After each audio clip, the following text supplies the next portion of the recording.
Next, properties of transition metals as formation of interstitial compounds and alloys. Okay. Now let us see first what are interstitial compounds and alloys. Actually, you studied one point in topic solid state, impurity defect. In that, interstitial impurity defect and substitutional impurity defect. Okay, same point here, same examples here. Okay, now in that topic, you studied one point here, crystal lattice, lattice points, regular sites, and empty space, that is a vacant space here, that is this one called as the interstitial site. Okay. Now consider first what are interstitial compounds.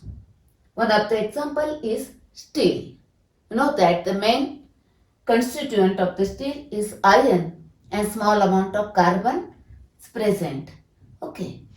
Now at the regular sites, that is lattice sites, these iron atoms are present and carbon atoms are small, therefore these are trapped in the interstitial space, in the interstitial site. Okay, that is, this is steel is one of the interstitial compound. Okay, now let us see alloys. Alloys, examples, so many examples are there. Let us consider one example here. Brass is the alloy of copper and zinc. Now, here one trick. See here how to remember brass and bronze constituents. Okay, here in case of brass, S, here is no S. S is here. Okay, in case of bronze, Z here, but Z is here, zinc here. Okay, like this. Z is not here. Okay, S is here, Z is here. Next one. Now consider one example, brass, alloy of copper and zinc. Now, at the regular site, that is at the lattice points here, copper atoms are present. Okay, and some of the lattice sites are displaced or substituted by zinc atoms. Now here, carbon is trapped, but here it is not possible to trap the zinc because the size of the copper and zinc nearly same. Therefore, they substituted by the some of the copper atoms are substituted by zinc atoms.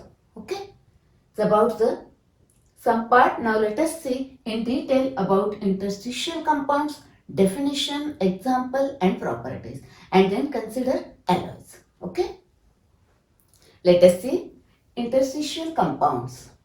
In that, what are interstitial compounds? Then examples, okay, then their properties, and lastly uses of interstitial compounds. Okay, first definition. Once you know this diagram or example, you can write definition. See here, when the small atoms like carbon, hydrogen or nitrogen are trapped in the interstitial space within the crystal lattice, then the compounds formed are called as interstitial compounds. Okay. Now examples. Steel, cast iron.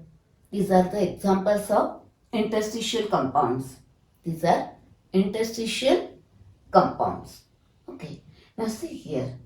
Here pure metal is a iron. In that carbon is added. Then interstitial compound is formed.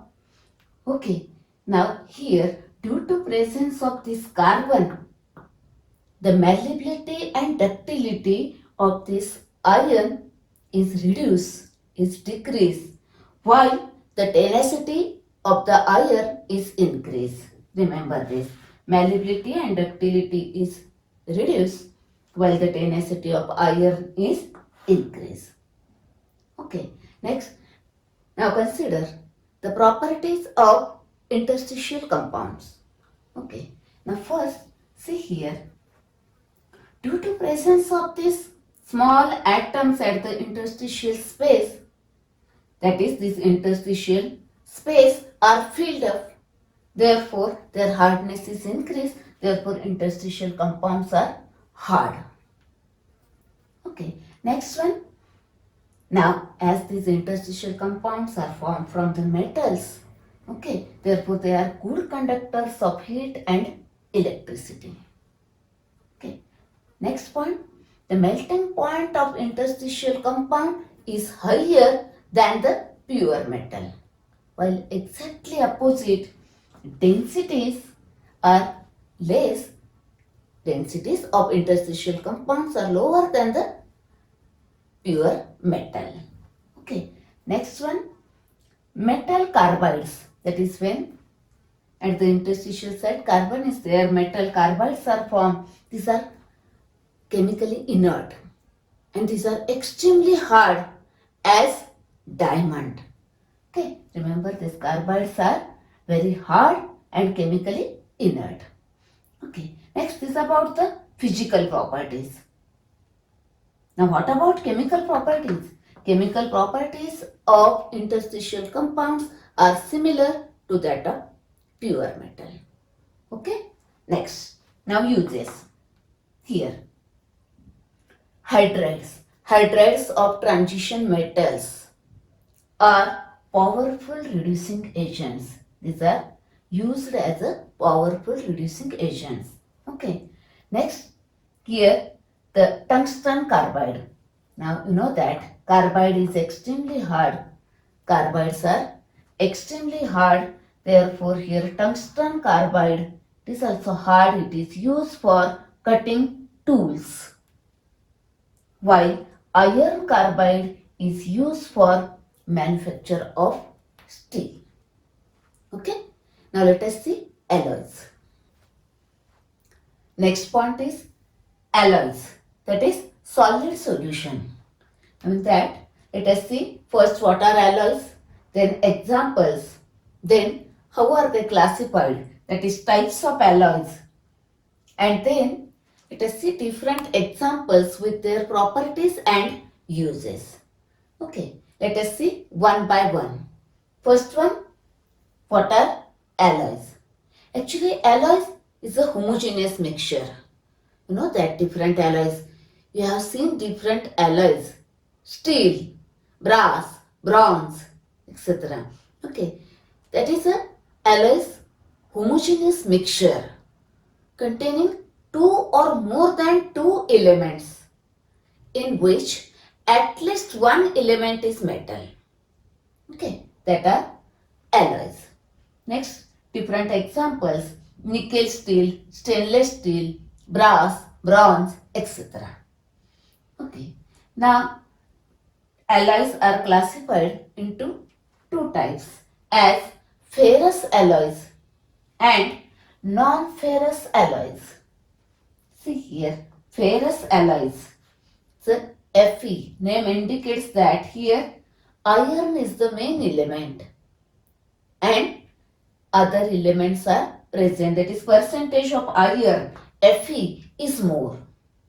Examples of ferrous alloys: nickel steel, that is iron and nickel is present. Chromium steel, the main element is iron. Okay, chromium is also present. Stainless steel, etc. That is different types of steel containing main element is iron are ferrous alloys. Okay, next, non-ferrous alloys. Now here the alloys contain elements other than iron. Okay, that is these alloys are formed by mixing atoms of transition metals other than iron and one of the non-transition element. Example: brass, copper plus zinc; bronze, copper plus tin. Okay, now let us see some examples with their properties. Okay, let us see now different examples of alloys, their constituents, composition, their properties and their uses. Now actually I have written here the points that are given in our board textbook. Okay, Now consider first example, bronze. Bronze is an alloy of copper and tin. Just I have told you that how to remember this composition. Okay. Next. Now the properties. Actually this bronze alloy is a tough, strong and corrosion resistance. म्हणजे याला गंज लागत नाही. बरोबर. Next. Therefore it is used for the construction of statues, medals and trophies. Okay. Very simple. Next one. Next alloy, cupranickel. The name indicates that the composition, that is constituents are copper and nickel. Now here this alloy, cupranickel alloy is used for machinery construction of machinery parts of marine ships and boats. That is marine condenser tubes. Okay, it is different parts of the ships and boats are constructed by using cupranickel alloy. Okay, next, nichrome. Again, name indicates that nickel plus chromium. Nickel is the main element. It is first written. It is a 80% and the remaining it is a 20%.